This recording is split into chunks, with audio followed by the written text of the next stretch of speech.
Bill in Illinois would allow mental health therapists to treat veterans and first responders regardless of any prior non-compete clause.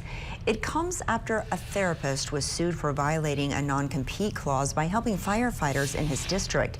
The sponsor of the bill says that as first responders and veterans deal with job and service-related trauma, we need to make it easier for them to get the help they need. Are there appropriate times and places for a non-compete?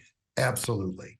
But for me, when it comes to our first responders and our veterans, it's not negotiable. And they need as many resources as they possibly can to help them.